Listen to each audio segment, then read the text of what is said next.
PTR vertical baler, model 3400 HD. Unit is powered by a 10 horsepower 3-phase electric motor, which turns a hydraulic pump. This makes a 48 by 60 bale.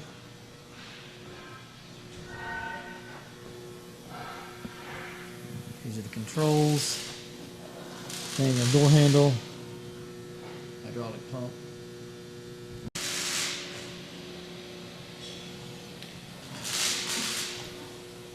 It's the interior of the baling chamber. Walls are in excellent condition. Doors in excellent condition.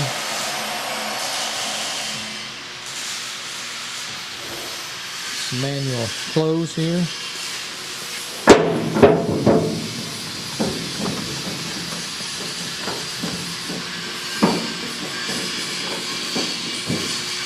We'll now demonstrate the operation of the baler.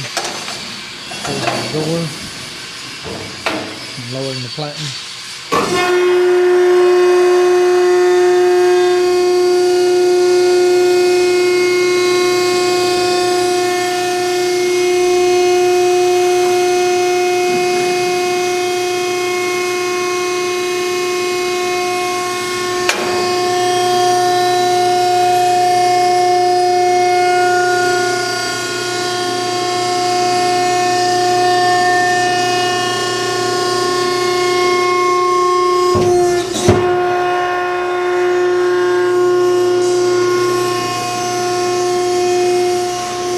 And on the return stroke, Baler will open the door for reloading.